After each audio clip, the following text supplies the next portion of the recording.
Salut à tous, j'espère que vous allez bien, bienvenue dans un nouvel épisode de l'Expresso. Aujourd'hui on va parler de Nico, des capitaines et de la grande dinguerie qui est sortie hier soir. C'est parti.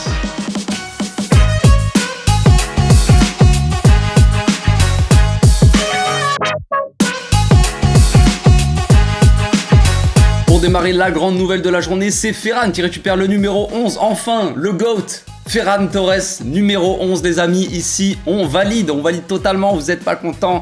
Rafinha aurait dû prendre le numéro, on s'en fout complètement, c'est qu'un numéro les gars, on va pas pleurer, il y a pire dans la vie. Allez, on continue notre route. Donc on commence par le dossier Nico qui va probablement s'engager avec Valence dans les prochaines heures. Ce serait donc pour un prêt. Nico a discuté avec Xavi, il a demandé au coach donc de le laisser partir en prêt. Xavi a accepté sa demande, mais en échange, il voudrait quand même prolonger le joueur jusqu'en 2025, un an de plus, il me semble, et donc le laisser partir en prêt au moins un an à Valence pour qu'il s'épanouisse et qu'il mange de la paella, j'imagine, un truc dans le genre. On le sait, il y a Pjanic qui est ici, ça sera sûrement la doublure de Busquets. Nico aura peut-être pas tant de jeu. Pourtant, moi ce que je comprends pas, c'est que pour le trophée Gamper, Pjanic n'a pas eu une seule minute de jeu alors que Nico a joué une mi-temps. Bizarre, vous me direz, je ne sais pas quel est le projet. En tout cas, c'est comme ça. Pjanic serait donc le remplaçant de Busquets. Nico aurait beaucoup moins de temps de jeu, donc il voudrait partir en prêt. Donc voilà, ça se passe comme ça, les gars. Je ne suis pas pour, mais c'est la vida. On passe maintenant au dossier Busquets et Piqué. Je sais pas si vous avez suivi un peu l'histoire. Dernièrement, voilà, le fair play financier c'est compliqué. On ne peut pas enregistrer les recrues. Il faut qu'on active un quatrième levier, ce qui va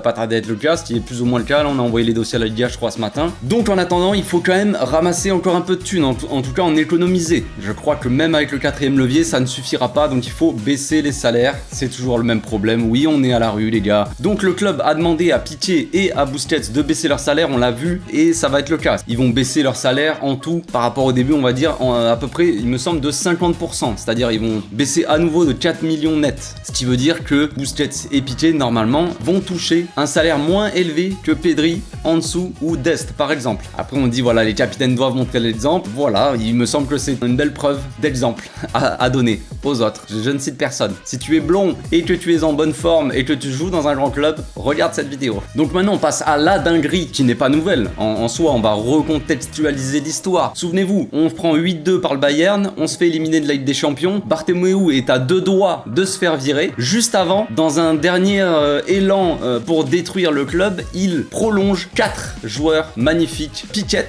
Ter Stegen, Lenglet et Frenkie. Frenkie vient d'arriver, il a même pas fait un an de contrat le gamin. Donc il est arrivé, au bout de quelques mois, Bartomeu lui propose une baisse de salaire. En échange, il est prolongé et ensuite de ça, son salaire est quasiment doublé. Est-ce qu'ils ont fait un bon choix? Est-ce qu'ils ont été naïfs? Est-ce qu'ils sont complètement cons? Je ne sais pas les amis, je ne sais pas à quoi vous répondre. Je pense qu'ils savaient très bien ce qu'ils faisaient, pour certains. Peut-être que d'autres ont cru que le club avait des finances illimitées et se sont dit pas de souci, j'accepte, je sacrifie de baisser mon salaire pour après foutre le club dans une grosse merde. Ouais. On parle quand même de plus de 300 millions de salaires en différé que le club doit à tous ces joueurs là. À vous de juger ça les amis. Moi voilà, mon avis, si vous l'avez compris, tant mieux. Donc ça c'est le contexte. Maintenant Laporta lui il dit qu'il y a des choses qui criminelles, ont des irrégularités dans les contrats. Pour vous expliquer, si ces contrats là sont vraiment irréguliers, que le Barça emmène ça devant la justice et que la justice dit le Barça a raison, ces contrats, il y a des irrégularités là-dedans, dans ce cas-là, les contrats sont annulés, ce qui veut dire que on repartirait sur les contrats qui avaient été signés avant, sur les bases de ces salaires-là, tout ça. Et en plus de ça, tous les salaires trop perçus par les joueurs doivent être rendus au club. Ça, c'est la dinguerie, les gars. Peut-être que c'est une menace du club un peu pour dire aux joueurs, si vous n'acceptez pas de renégocier un peu le salaire, tout ça, on va aller devant la justice, les gars. Mais donc le club est en train de se mettre d'accord avec Piqué. Piqué va s'asseoir sur son contrat, annuler tout, il va s'asseoir sur les 50 millions qu'on lui doit et il va négocier un salaire assez bas, donc comme je l'ai dit, plus bas que Dest. Et le club a demandé de faire pareil avec Frenkie. Frenkie, apparemment, de ce qui se dit, parce qu'il n'y a toujours pas de déclaration vraiment publique, Frenkie, lui, il a un problème avec ça. Frenkie, il veut pas baisser son salaire, il veut pas renégocier, il veut pas partir, il veut pas de frites, il veut pas de coca, il veut pas manger de burger, il veut rien. Frenkie, il veut rien. Frenkie, il veut rester comme ça. Ça, c'est un problème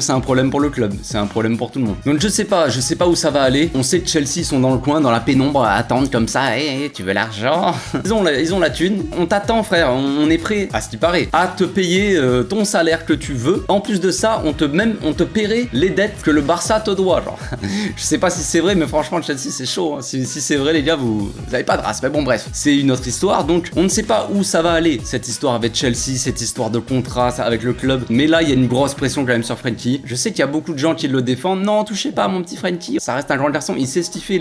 Il a des avocats, des agents qui s'occupent de tout ça. Ils savent très bien que c'est une dinguerie ce qu'il a fait. Ces quatre-là ont agi dans le dos du reste du vestiaire. Et le reste du vestiaire n'avait pas validé ça. Il y avait eu une petite embrouille, il y avait eu une petite division entre les quatre qui avaient accepté en secret de renégocier avec Bartomeu. Et le reste du vestiaire n'avait pas du tout validé tout ça. Donc, tu sais qu'à l'époque, il y avait un problème. Tu le sais, au fond de toi. Donc voilà, c'est tout. On arrête là, les amis. Voilà pour les nouvelles. Je ne sais pas ce que vous en pensez. Moi, j'en pense pas moins. Ça ne veut rien dire. Mais voilà, on se laisse là-dessus. On se retrouve bientôt pour une nouvelle vidéo. D'ici là, portez-vous bien. Passez une très bonne journée. Ciao.